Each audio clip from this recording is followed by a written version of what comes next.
My name is Robert Prezant. I'm the Dean of the College of Science and Mathematics here at Montclair State University. And I want to welcome all of you to this second Emerging Science program. The Emerging Science lectures had their roots in the excitement generated by the creation of a new science building right over there, short walk right across campus. The new Center for Environmental and Life Sciences opened up with our first Emerging Science program, and we thought it was such a good idea that we wanted to continue the program. The Center for Environmental and Life Sciences is really a model for partnering between our faculty and our students, and partnering with industry in state-of-the-art research focused on pharmaceutical and medicinal chemistry and focused on environmental science and environmental management. It's the home of our Sokol Institute for Pharmaceutical Life Sciences, and it's the home for our PhD in environmental management. Related to this evening's presentation, we do in the College of Science and Mathematics have a full array of pharmaceutical research, including programs in pharmaceutical chemistry. But the College of Science and Mathematics is a full array college with every STEM discipline just about represented. And to that end, and fulfilling the "it's all here" mantra, it's all here at Montclair State University, and to better clarify some of what we do in the College of Science and Mathematics, before we introduce our very special speaker for the evening, we're going to have a short video to share that takes a quick look at some of what we do in the sciences and some of the other science-related disciplines here at Montclair.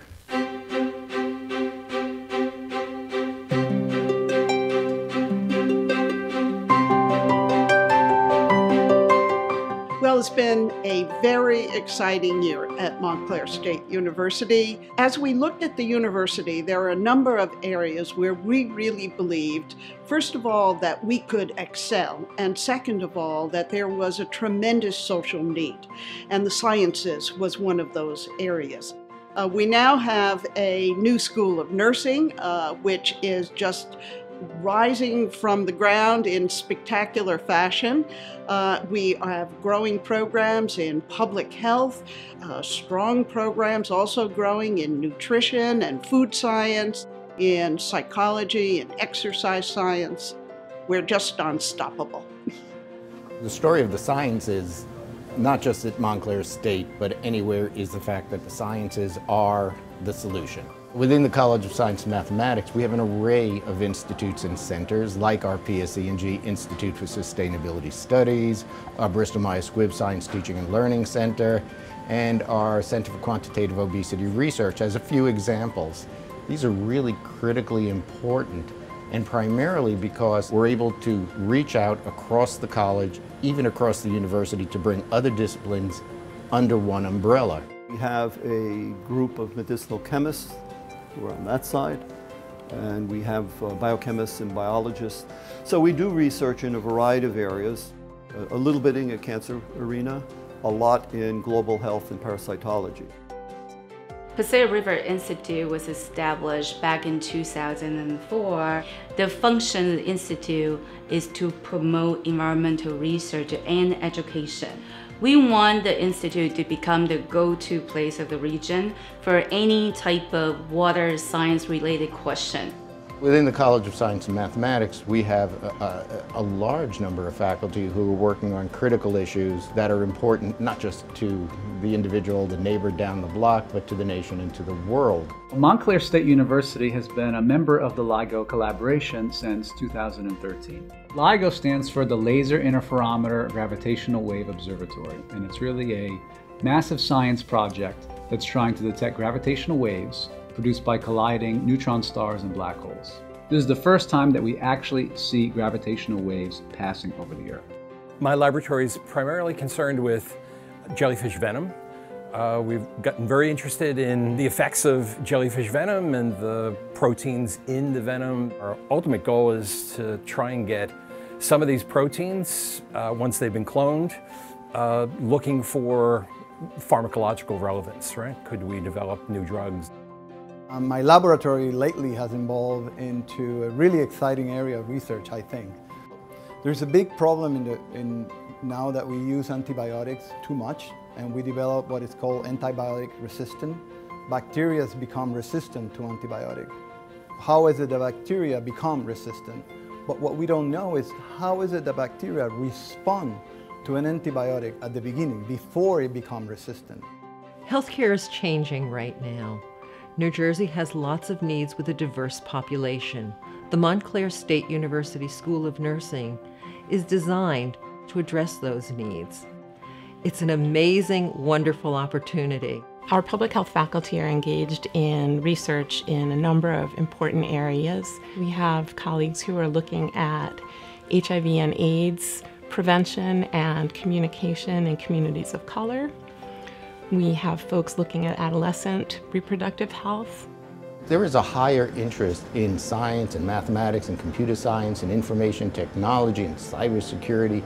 There is a higher interest today than ever before. We have to make sure we are accessible for the students who want to head in that direction. Many of the young scientists that we recruit need the support of scholarships in order to pursue these difficult fields. And they need to study, and they need to spend time in the lab, and they need to work with their faculty. So if they're having to hold down 2 jobs in order to just pay their tuition, they're never going to be able to have the time necessary to really excel in the field.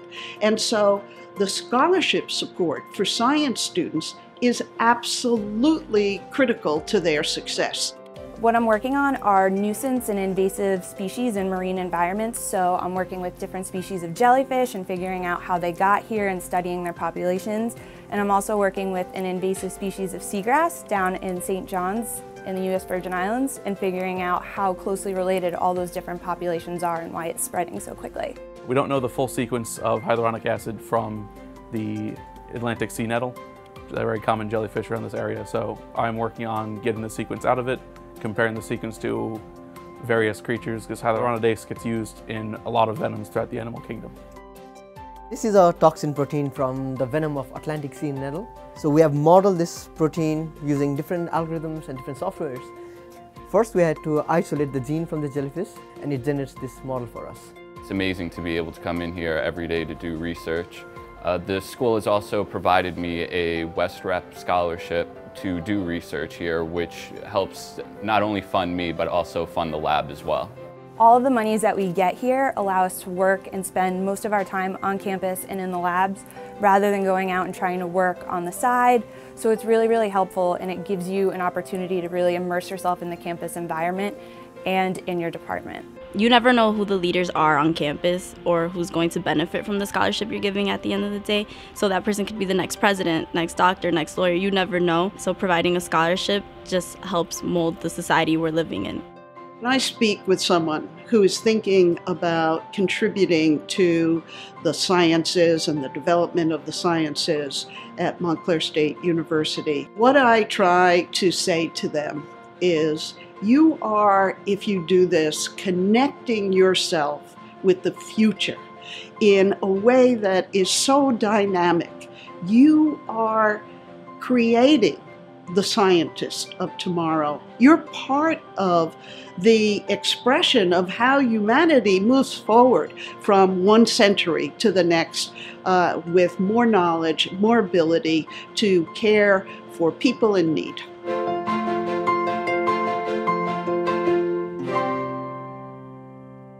I now have the opportunity, the very pleasing opportunity, to be able to introduce John Crawley, Chairman and CEO of Amicus Therapeutics. The reality is that we previously invited John to offer a keynote address at the last Farm Fest here at Montclair, and it was clear from the response of the audience that we needed to have him back, and have him back to talk to a more diverse audience, not just pharmaceutical executives. John's exceptional involvement with biotechnology was energized by the 1998 diagnosis of 2 of his children with Pompe disease, a severe neuromuscular disorder. In his drive to find a cure for them, he left his position at a major pharmaceutical company and became a serious entrepreneur, lobbyist, and industry guide for promoting solutions to rare diseases. As the co-founder, president, and CEO of Novozyme Pharmaceuticals, a biotech startup pursuing research on experimental treatments for Pompe disease, John, almost by sheer will of spirit, promoted and eventually found a path that would eventually help stop the rapid progress of this otherwise poorly studied disease. In 2001, Novozyme was acquired by Genzyme Corporation, and John continued to play a key role in the development of a drug for Pompe disease as senior vice president.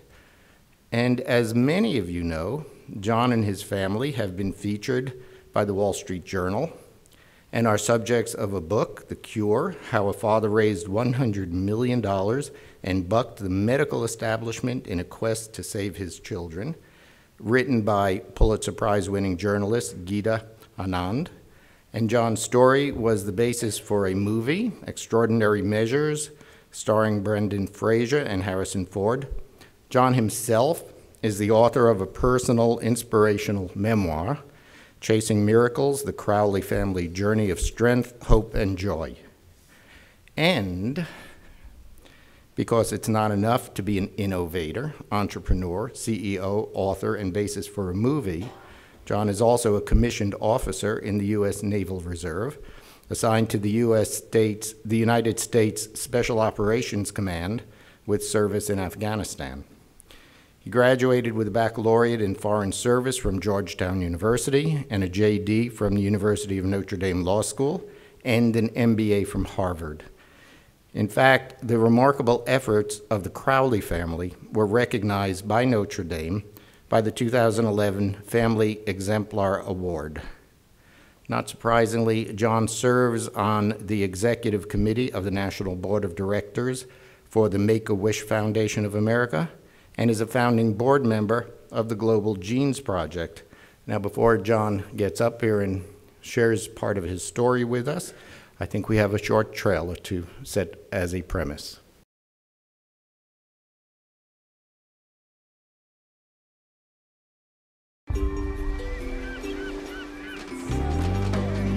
In both kids, it's a heart that's the real threat to their lives. How much more time do we have? Megan, maybe a year. Patrick, less. I wish that we had a drug to treat Pompe, but we simply don't. I'm sorry. Dr. Stonehill. Yeah. This is John Crowley. All the researchers out there say that you're a genius on the verge of a scientific breakthrough. I'm not on the verge of anything. How much would it take to prove your theory? The odds against you are crushing. But where does that leave your kids when the dad has no job and no health insurance? You're right. This is crazy. But I can't just sit around and wait for my kids to die. I promised him that we'd raise 500. That's all? 1,000. Is it 500 or 1,000? 500,000. Are you totally insane? Apparently. Is he worth it? A Stonehill guy? He's really eccentric, but his science is way ahead of everybody else's. Do you have a wife? Ex-wives. 2 of them. Yeah? How come? Because I'm so easy to get along with. Figure any dude in a business suit can help me raise venture capital and run the company. But who's going to be half as motivated as a dad who's trying to save his own kids? When my dreams are over and my feet... We can do this. We push ourselves. We work around the clock. I already work around the clock! Great! Cure diseases in theory, but never help a single human being in reality. Can't cure your kids, you know that, but I think I can save their lives. What if he succeeds too late? Then what? You're in clinical trials by the end of the year, or we pull the plug. Nobody is gonna tell me how to run my lab. We're out of time. Are you crazy? You jeopardized your chances of ever getting your kids treated.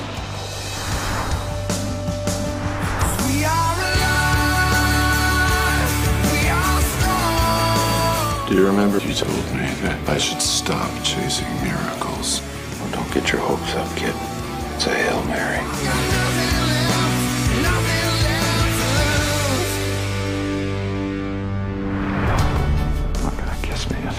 I will restrain him. So again, thank you, President Cole, Dean Prezant, for having me here to speak. I was really struck when I listened to that video in the beginning that talked about Montclair State University and the commitment to science and to research. And one thing that really struck me is it really is at its core about a mission to develop entrepreneurs.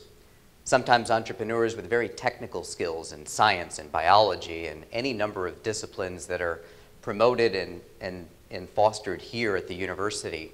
But when President Cole talked about helping humanity from century to century toward a mission to help people in need, at the core of what we've done in my now almost 20 years in pharmaceutical and biotechnology is to help people in need, to make medicine. So what I'd like to share with you tonight are just some of my thoughts, my reflections on what it takes to be a successful entrepreneur.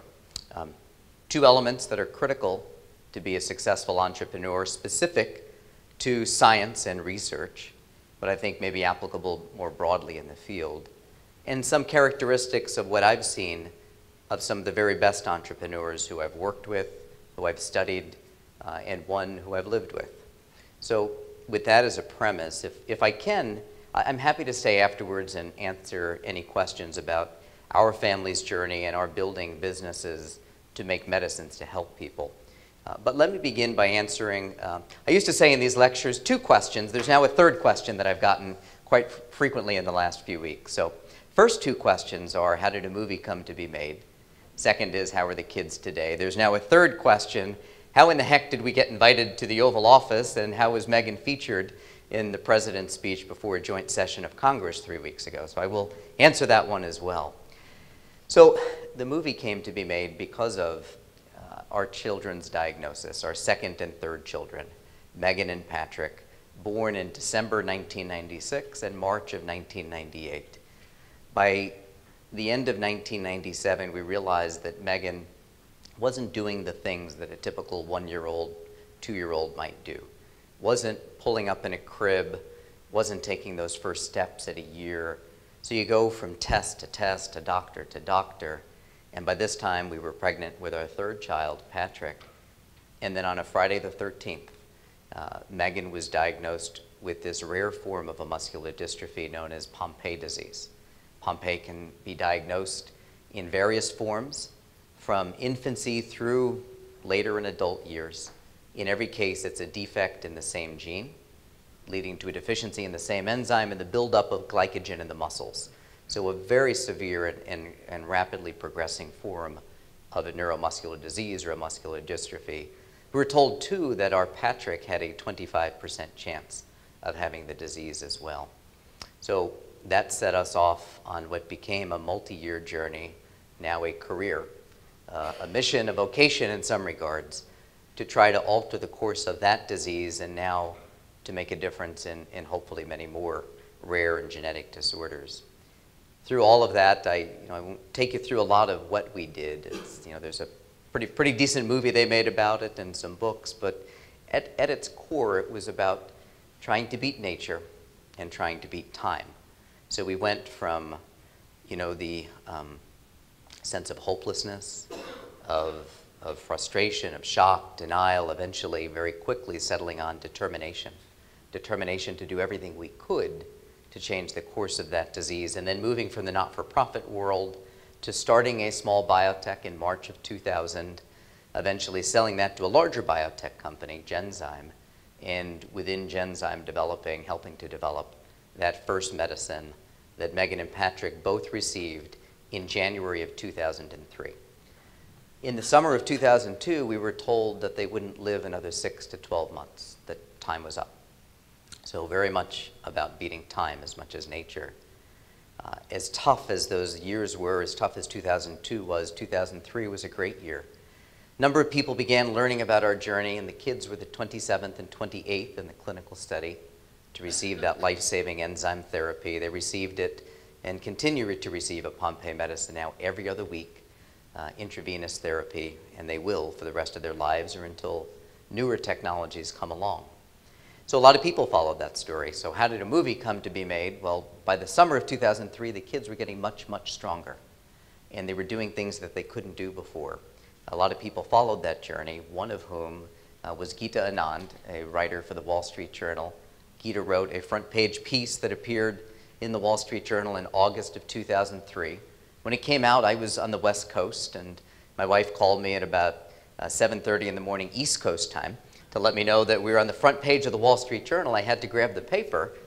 And so I finally, when I was at the airport later that morning, finally got a hold of it, and there it was. It was a title, you know, For His Sick Kids, and there's my pencil picture when the Journal used to do those pencil pictures, my wife's. They tell me I'm the first in my business school class to ever have his pencil picture on the cover of the Wall Street Journal and not have been shot at or indicted. So I took that as a good sign. A lot of people read that, one of whom was Harrison Ford, and he had made lots of movies that we're all familiar with, but he'd not made a real-life story before. So he reached out to producers of his, friends who had made Aaron Brockovich, made the World Trade Center movie, and they decided to reach out to us. Took us a while. Took me about a year to get comfortable with the notion. We were very comfortable with Geeta and her professionalism and telling our family's journey through a book. Hollywood was a different world. My dad was a cop up in Bergen County growing up, so we didn't go to a lot of Hollywood premiere parties as kids, so getting used to that world was different. But we trusted Harrison, we trusted the producers, and they did a beautiful job in the screenplay that Bob Jacobs wrote and then eventually in the film. So that's how a movie came to be made. It came out in January of 2010. And we used that film as a vehicle to tell our story, but it's really the story of many, many people, millions of families who live with any one of 7,000 rare diseases that in the United States alone affect more than 30 million people. So taken together, not so rare at all. So that's how a movie came to be made. The kids today, Patrick is 19 years old, a senior in high school down in Princeton in public school, where we live, and Megan is a sophomore at Notre Dame out in South Bend. Still in wheelchairs, still both on ventilators, still both with 24/7 nursing. The disease never affects the mind, so incredibly smart, tough, precocious kids, and as spirited as you could imagine. And that, you got a flavor for it in the trailer, but the young lady, they screened over 2,000 actresses to try to find somebody, because you just can't pretend at 7 years old to have that spunk and fire. So they had to find somebody who was so naturally kind of gifted and full of spit and fire to play our Megan, and they did in young Meredith, who played Megan. So that's the kids today. The visit to the White House was certainly a very special event, and the president honoring our daughter Megan at that speech. How it came about was when I saw that the joint session to Congress was going to be on February 28th, the last day of February for a decade now, has been traditionally Rare Disease Day. Now, if you don't work or live in the world of rare diseases, you probably didn't know that. So we've been working really hard for a decade to promote it. We do a lot of events in Washington around it, a lot of community events, a lot of online events. So when I saw that, through some folks I knew in Washington in politics, in the White House, I reached out a couple of times to try to let them know the unmet needs and just how prevalent all these diseases were, and that if we can get some words of encouragement in the speech for Rare Disease Day, it would be very helpful. And the Friday before the speech, I heard from the White House that in the final draft, there were 2 sentences talking about rare diseases, the needs of the community, and Rare Disease Day, which I thought was terrific. After that, apparently a lot of behind-the-scenes conversations at the White House occurred. We knew nothing about it until we were out in South Bend visiting our daughter Megan for my wife's birthday, and I got a voicemail from a 202 area code that I didn't recognize. So about 20 minutes later, I listened to it, and I listened to it twice, and it was the White House calling, inviting my daughter Megan to be the guest of honor at the President's joint session of Congress and for a meeting in the Oval Office to discuss the needs of people living with rare diseases. I played that voicemail for Megan, and she started to turn red, and tears started to flow down her face. And she, without saying a word, she looked at me like, is this a joke? And I looked at her without saying a word. I said, no, honey, I don't think it is. And I think in that moment she realized the enormity of, on her little shoulders, rested the responsibility to be a proxy for millions of people living in wheelchairs, people with special needs, people in the rare disease community. So, and she certainly represented all of us quite well, and with a great amount of poise and dignity and strength and a lot of wit throughout that day. So it was a great event for our family and has led to some very, very good discussions about the needs of people living with rare diseases. So if I can, in the balance of time I have, let me come back to this notion of being an entrepreneur, particularly in the life science field, and in taking some of the great ideas that come from universities like Montclair State, to take those ideas, the theoretical research, the practical application of science that students are taught. And I had a great tour of one of the medicinal chemistry labs here and saw the quality of research and the commitment to education and to developing people for careers in science, which is what we need. Our most limited capital in biotechnology with good ideas is not money. There's plenty of financial capital. It's finding the people to work with us. People who have the technical skills, but also something a little extra, something special, people who want to live that mission. There are a lot of great industries and businesses. You know, you can make blue jeans and automobiles and iPods, and they're all very noble careers and important. But I think what we do in pharmaceuticals, in biotechnology, is just a little extra special. And with that comes extra responsibility. The notion of making great medicines and getting them to as many patients as quickly as possible is really at the core of who we are and what we do. So what do you need to be successful? I think there are two key elements. One is a sense of vision.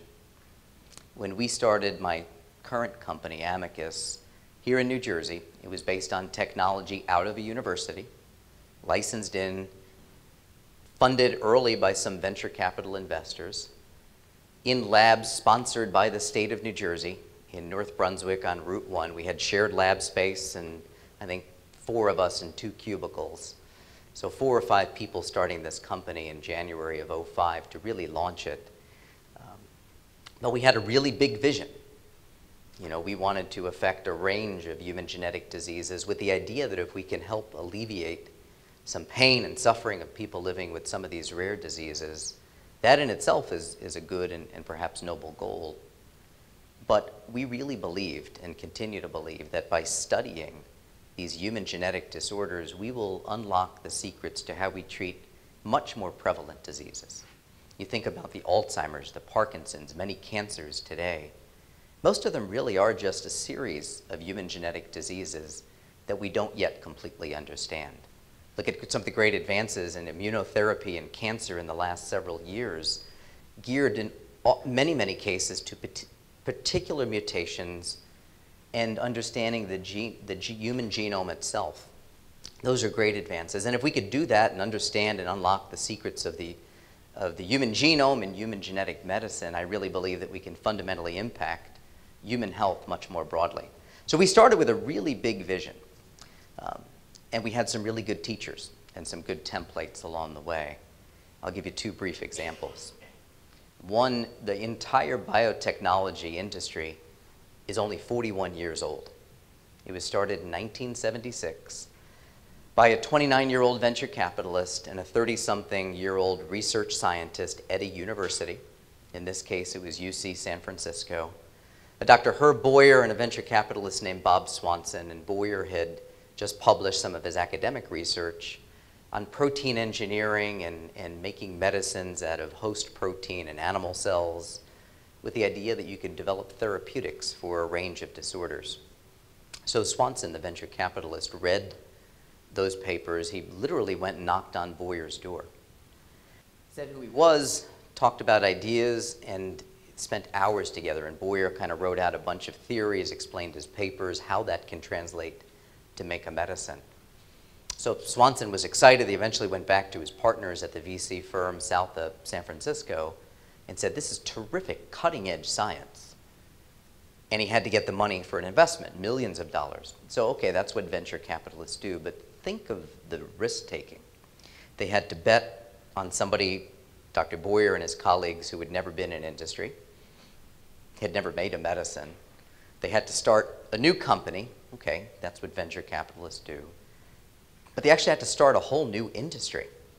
So you think of the levels of risk-taking, but the vision that they had.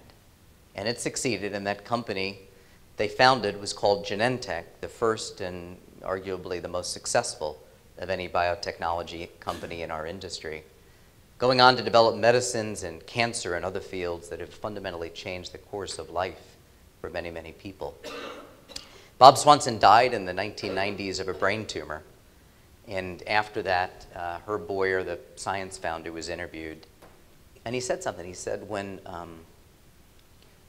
Bob Swanson walked into my office that day, he changed my life. And he changed the lives of millions of other people.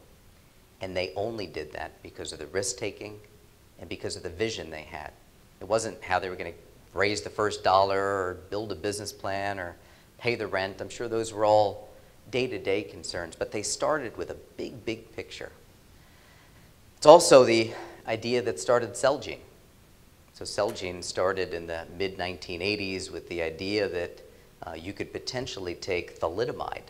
Now, thalidomide was used in the early 1960s to treat nausea as a side effect of pregnancy, never actually approved here in the United States. But a number of people, including Dr. Saul Bearer, had the idea that you could take it and actually use it as a powerful anti-cancer medicine. This was a drug that nobody wanted to touch, a whole field of molecules nobody wanted to go near. That's a pretty big vision.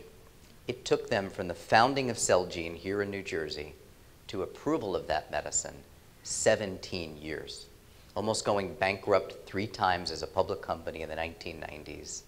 And today, Celgene employs, I think, around 10,000 people with a market cap of almost $100 billion.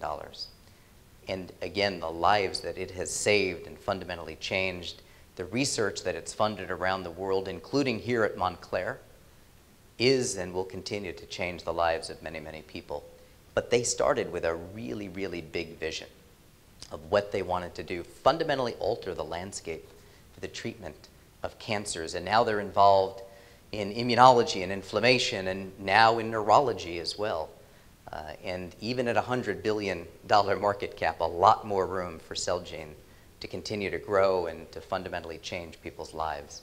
That's a really, really big vision.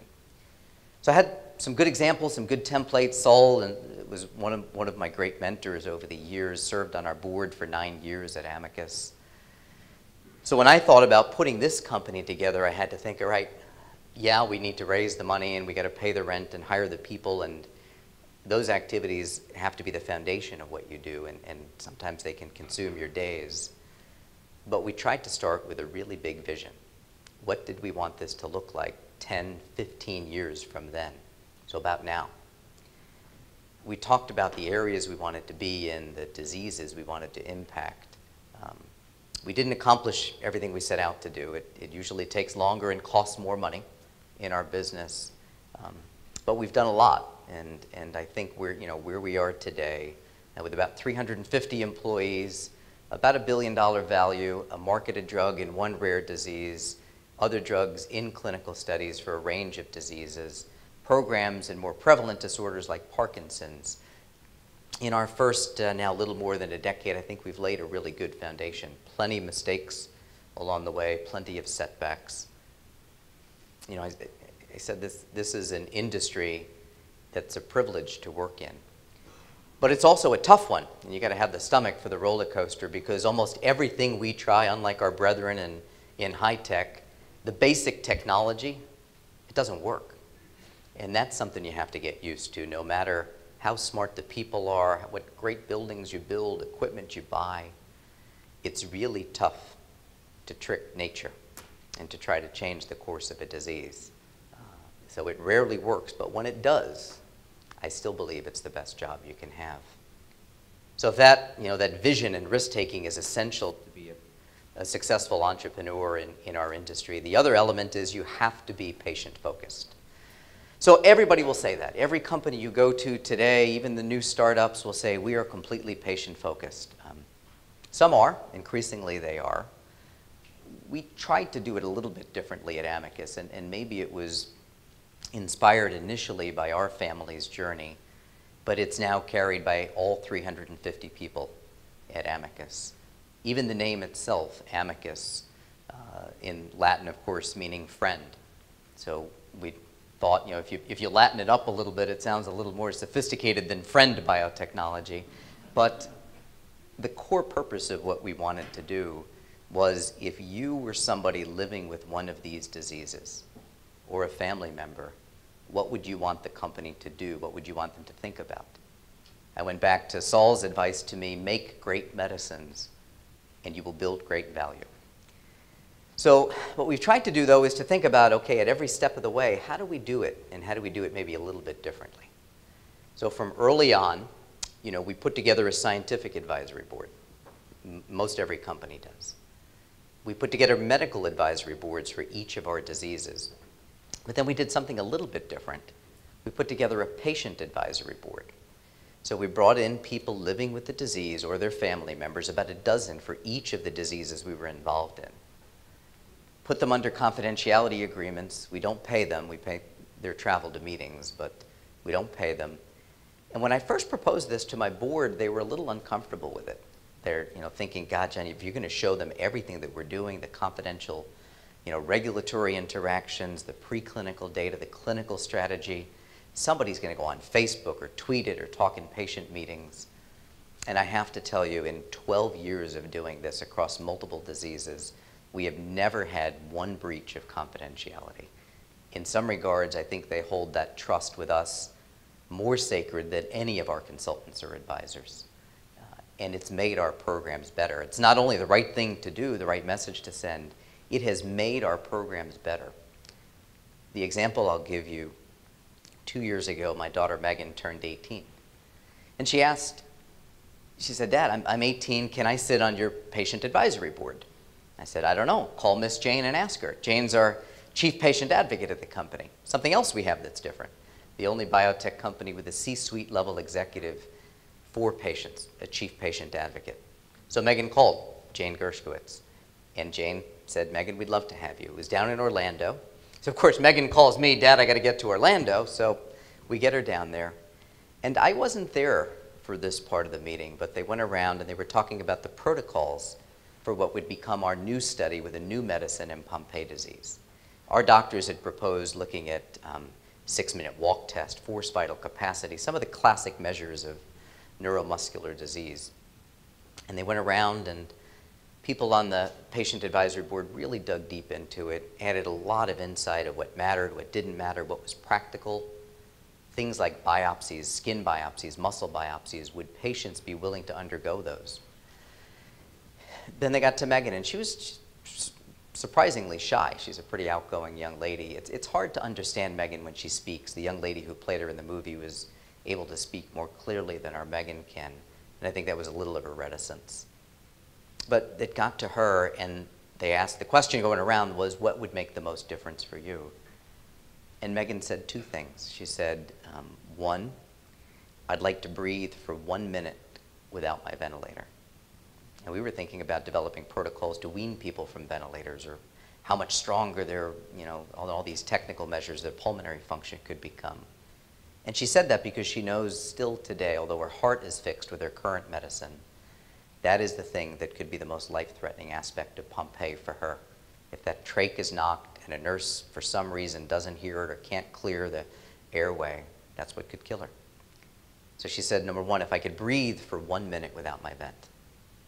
And then she said, number 2, if I could just speak a little more clearly, so when I go to college, I could make more friends. And I think there was that silence in the room where all of our technical assessments, all of the experts' experiences were really put into perspective of, for an 18-year-old young lady who had lived and thrived and survived with this disease, what would make a difference? What would be a meaningful endpoint for her? And so we went back to it and designed a range and composite of endpoints in that study. So just one small vignette of how one patient's experience made that program a much better program. If you come to our building, our campus down in Cranberry, north of Princeton, you'll see we've got patient portraits decorating all the hallways and banners. What we also, though, do is the artist who takes them. It's called Living in the Light. So it's filmed or a shot, the picture's taken in natural light, and of course the double meaning of living in the light with rare diseases. What he also does, what Levi also does, the artist, is he goes and spends a full day, sometimes 2 days, with each of the persons who he takes a picture of. And when I asked him, I said, Levi, I don't want you to then put together a plaque next to the picture that has their biography. And we'll figure that out. Tell us something special about them, about their uniqueness, about their spirit, their hopes, their dreams. And he did that. And if you come to our campus today, you'll see dozens and dozens of these pictures, and we add to them a couple of times a year. We have 7 offices in Europe now. Our offices in Europe have some of those portraits and have some specific to Europe, sometimes specific to the countries that they're in. But it's another aspect of living that. The other thing we do in terms of being patient-focused is at the end of beginning and end of every major business decision or discussion, frame it in terms of what's best for patients. Literally, if you had this disease and you were sitting at this table, what would you do? What would matter? And it really helps change your perspective, and it keeps you very, very honest to the mission. So we don't do it perfectly by any means, but I think in some regards, we do it in a manner that's perhaps just a bit different than some of our peers, although increasingly I'm seeing this perspective more and more brought into companies from the smallest of biotechs to the largest of big pharma, and I think that's a very, very good thing. Just this past December, President Obama signed into law the 21st Century Cures Act, and it specifically mandates the US FDA to take into account the patient perspective at every stage of drug development. And I think that's a very, very good advancement for all of us. And certainly something we emphasized in our meeting in the Oval Office with the President, how important that is to bring in the perspective of people who actually live with these disorders. So let me just spend a few minutes and then I'll wrap up. If those are the essential elements of success for being an entrepreneur, and whether that is at the bench level research or whether you're running one of these companies someday, that vision and risk-taking and that patient-centered drug development in medicine. You know, I think the title of this talk is When Drug Research is Personal. It's kind of easy to say how it was personal for our family, but it's personal in every single case. You know, I think even touring the labs here, taking a look at some of the basic research going on. Someday, and it may have already happened, that some molecule that a student or graduate student here develops goes on to actually treat, or maybe someday even cure a disease. That's personal, and that's personal drug research. So some of the traits I've seen of some of the great entrepreneurs, one is hope. In some respects, what we do in our business, we sell hope. When I first came into biotechnology in March of 2000, I left my position at Bristol Myers. I went to this small startup in Oklahoma.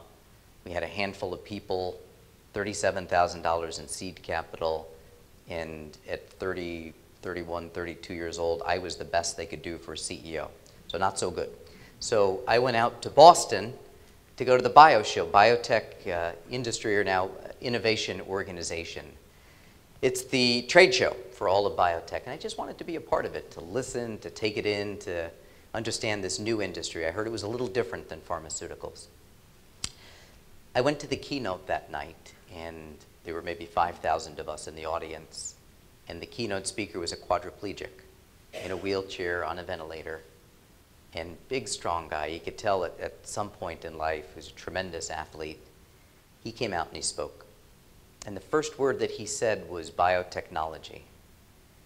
He said, that's a great big word that for people like me just means hope. He said, it's hope that someday you may develop a treatment that could treat my paralysis. Maybe someday I could hold my wife's hand on the beach again, or throw a ball to my kids. And then he said something really profound. He said, and I'll never forget this, he said, it's not just hope for me and people like me today. It's hope for people who don't even know that they need hope today. And I listened to him. I wasn't quite sure what he meant. And then he said, it's for the kid who's going to be on a football field in a year and break his neck, or the young lady in a diving accident or a car accident, who 2 years, 3 years, 5 years from now is going to go online and their lives are going to be turned upside down. And they're going to look for research, and he pointed out in the audience, he said, for research that some of you may not have yet even thought of. He said, that's what hope really is, and that's what biotech really is. And he was right, and that man was Christopher Reeve, and a couple of years later he died from complications of his paralysis. But I'm certain someday, when paralysis is effectively treated or cured, it will be because of some of the wheels that Chris and his wife Dana set in motion with their ideas, their passion, their funding, their foundation. And it was a real lesson for me in hope. I always hoped with our kids that, and others living with Pompe, that we could beat nature and we could beat time. And we've beaten it a bit. We haven't beat it completely. The game's still going on. But almost weekly, I hear from a new family with Pompe where a baby was born and just diagnosed, or an adult at age 50 was diagnosed with a late onset form of disease. And they're thankful for the work that was done by thousands of people that led to a treatment today. And they're really hopeful that we may be able to come up with the next best answers in the years ahead. So hope, and implicit in that, hope for the future, and realizing that failure is okay because we will learn, and from that we'll derive an awful lot of our future basis for new medicines. Persistence is a really important trait. We talked a little bit about having the stomach for biotech and the roller coaster and for drug development. You can, I mentioned that biotech is 41 years old. You can actually go back further than that, maybe 70 years or so. And one of the first true biotech researchers was actually Dr. Jonas Salk, so a researcher at the University of Pittsburgh Medical Center. He had been given a grant by the Infantile Paralysis Foundation, what we now call the March of Dimes, and it was to research vaccines for the treatment of polio. So polio was one of the great health scourges of the 1940s and 50s. FDR suffered with it, of course. His early work received millions of dollars of funding, and it failed. After a couple of years, it didn't work. Eventually, he developed a vaccine that was tried, a clinical trial in 1.5 million school children, approved, and then eventually went on to change the course of the world's health, and certainly of polio itself. But I was reading an article a number of years ago. It was from a magazine, ironically called Wisdom, and it was years after that medicine finally worked. And Dr. Salk reflected on his failure, not his success. And he talked about that first vaccine. He described how they had such great hopes, such enormous investment in it, and how it didn't work. And that day, he was so devastated when he got all those results that he went to, he said, a park, and he sat on a bench. He thought about how he was going to tell his wife, his family, the people who had invested all that money, his lab colleagues. And he looked out and he saw dozens of children. And when he looked out at those kids, he said he realized that without a vaccine, some of them would get sick, some of them may die. And he said that he realized in that moment the enormity of his work, and he went back to it with a renewed vigor. So that was his inspiration, seeing those kids in that playground. And he was certainly persistent. And someday, somebody, if Dr. Salk had just walked away, would have come up with a vaccine for polio. But it would have taken more time, and how much human suffering would have occurred in those years. So persistence, incredibly important. So is optimism. This is something you've got to believe in, and you've got to, in a measured fashion, try to convey that we can do this. I talked about Megan's spunk and spirit for years growing up, and she went to public schools in Princeton. Our household was always really busy with nurses and therapists coming and going. In between it all, we ended up getting 2 Jack Russell puppies because we didn't think we had enough going on in the house. But every morning, Megan would come rolling in her wheelchair. And every morning, I'd ask her to say, I'd be getting ready and shaving, doing whatever, putting my tie on, and I'd always ask her the same question for years. Megan, how are you today? And for years, she answered me with the same one-word answer. Awesome. I'm doing awesome. And I have to tell you, if you have met Megan, if you saw her then or today, and you saw a young lady, then maybe 10 years old, in a wheelchair, on a ventilator, even when she was sick or had a respiratory infection, and I gave you a piece of paper to write 100 adjectives, I bet you wouldn't write the word awesome. But that's what she thought. That's what she wanted the world to believe, because that's what she believed. And I think even in that moment in Congress 3 weeks ago, when the camera panned on Megan, and when I and Eileen stood next to her and had the leaders of our nation, Americans, not Republicans or Democrats, stand and applaud her. And watching her handle it with that grace, and when she just waved and smiled, that was a really proud moment. And I thought back to all those years when she just answered with the word, awesome. I'm doing awesome. And I think if she could tell anybody, you could almost sense in the chamber, and from much of what I've heard afterwards, it wasn't applause out of pity. It was applause out of respect and admiration and love, whatever you want to call it. Because I think in some small way they got that she was awesome, but so was everybody else like her. One of my favorite stories since, I was talking to the senior leader at one of our pharma companies here in the state. Nice conversation a few weeks ago, and he said he was watching it with his daughter, and she's a 16-year-old with cerebral palsy. I didn't know that he had a daughter with CP. And he said, John, he said, I was watching this and I was surprised, and I'd never met your daughter, and to see that. He said, and then I looked over at my daughter, and she had tears running down her face. And she had no idea who Megan or John or what Pompeii was. And he looked at her, and he said, she looked at me and said, Dad, look at that girl. She's just like me. So that sense of optimism that Megan has shared with me every day, with Eileen, with our family, really has touched so many people. And that, I think, is one of the most essential elements of being a successful entrepreneur. You gotta believe. So the last thing I'll leave you with is this lesson, and that's of humility and time itself. So I mentioned we really kicked Amicus off in 2005. We went public in 2007 with a lot of fanfare, and years earlier in my first company, I couldn't get anybody to give us money. By the time Amicus came, we had some experience, a track record, the markets were pretty good. So we raised a lot of money. We went around, the investment banks take you on these road shows for your IPO. We had people literally throwing money at our little startup company. We raised $75 million in that IPO. They valued our business at $300 million. Lots of backslapping. We went to New York. We closed the deal. We had a great board meeting.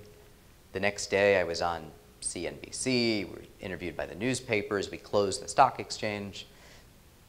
For an entrepreneur, that's a pretty good day. I bring the whole company up from the Princeton area. They have a celebration. Got them hotel rooms, told them enjoy, have fun, time to go back to work tomorrow. But I went home, and I'd been gone for about 2 weeks, and went in and checked on the kids. Although a very successful trip, it was a very long trip. So went in, checked on John and Junior and Patrick, and they're pretty sound sleepers, so they were sleeping, and I gave them a kiss, and they didn't stir. And then I went in and checked on Megan. Megan's a very light sleeper. And I kissed her, and she woke up, and she threw her arms open and said, Daddy. I said, excuse me. She said, Daddy. I said, Megs. She said, I missed you. I missed you too. She said, give me a hug. I gave her a hug. And she said, how'd your big business trip go? And I had my suit on and whatever. I said, well, Megs, I said, you'd be pretty proud of the old man. We did pretty well. She said, I know, Daddy. I saw you on TV. I said, oh, well, how'd I look? And she's laying in her bed, and she's tethered to her ventilator, and she says, well, Daddy, she said, you looked really, really. And now, so I'm thinking, powerful or whatever. She said, you looked really, really kind of short. And so